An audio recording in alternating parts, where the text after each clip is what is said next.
लोगोफोर दिपानजुलि थांगासिनो दङ दिपानजुलि बेरायहैनि दसे नै दिपुटा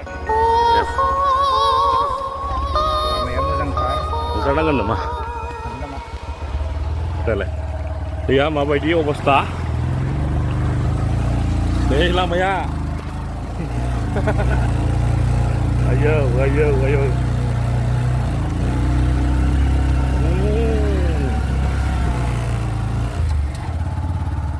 लामाया बिराद गाज्रि नायलांबाय था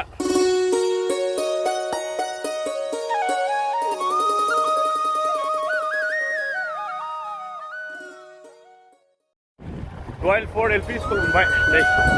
बेनो LP स्कुला Royalford ओमफ्राय बे BCF सिगां 2014 खालामनाय नै जोंना सेंग्राफ्रा बल गेलेगासिनो नै दाना हाजोजों होलांसिगोन आरो जोङो मिथिबाय ना दिपानजुलि सफैबाय दिपानजुलि गामिया हाबजेनबाय आरो गार्डेन बा गैया ट्रेक्टरजों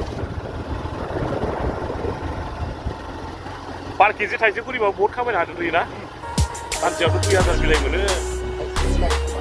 होमबा गारि फाइनान्सआ दैलि फैयाव माबा दैलि फैबानो बेयाव फैना दंखायो बिनिया देनजार माथा मारिबाय खिन्थु बियो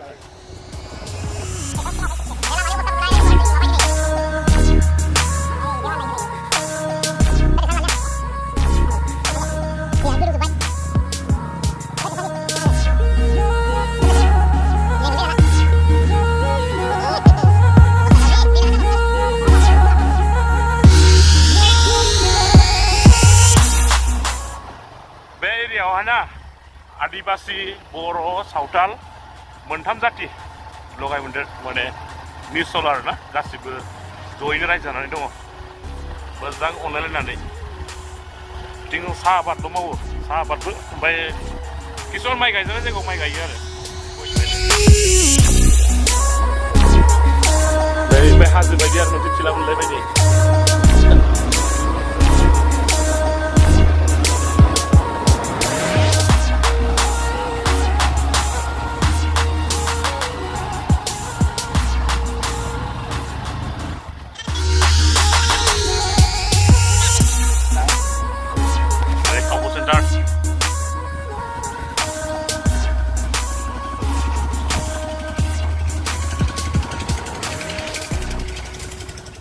लोगोफोर सफैबाय नै बागान नेग्रा न'आ ओमफ्राय नै साहा बागान आथिं एसे दङ ओमफ्राय नैबेहाय नै बरिया बिलाइ खिलिना दं दे मोजां खिलिदों नै बिलाइया मोजां खिलिना दं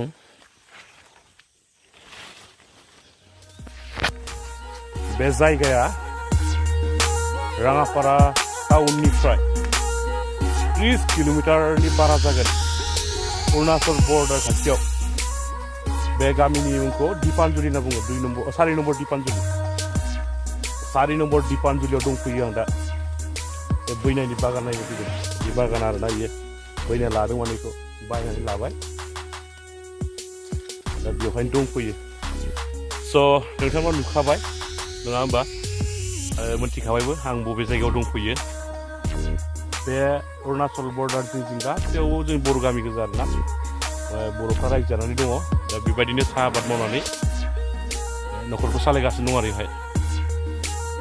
जेरावबो साहा आबाद जोंनिथिं बेखिनियानोसै जय बर' हारिनि